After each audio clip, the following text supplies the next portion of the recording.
Lisa DeHart here, 3 Minutes with a Maine Guide, and I bought a hot tent. I discovered this model on a YouTuber's channel called Lone Crow. Some really nice, no-nonsense reviews helped me find this tent.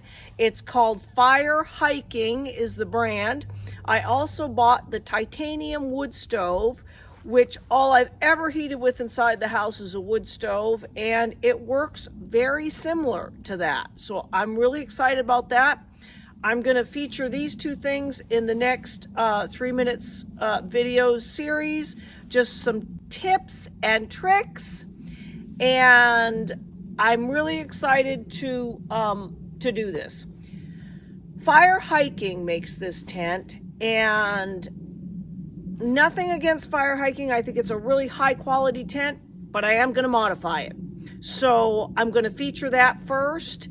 And like I said, nothing against the tent. It's just when you've been doing something for close to 30 years, you know exactly what you want.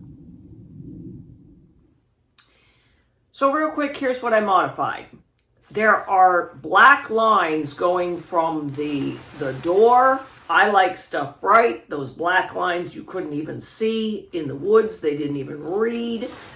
I wanted some bright elastic, and I wanted to attach with these little clips that they use for car keys. So this is the liner.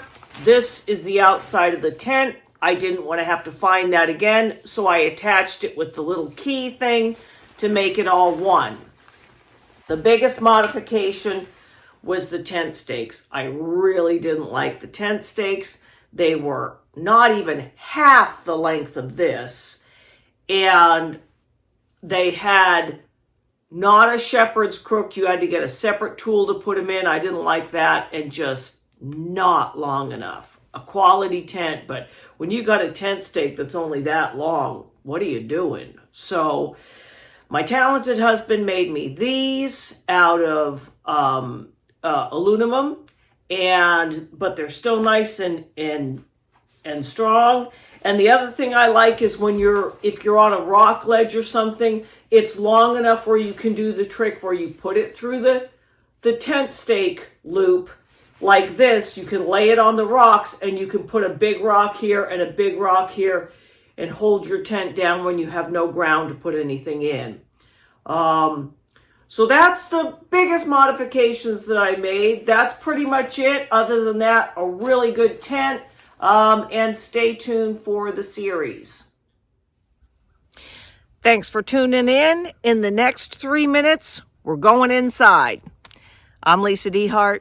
You've just spent 3 minutes with a Maine Guide.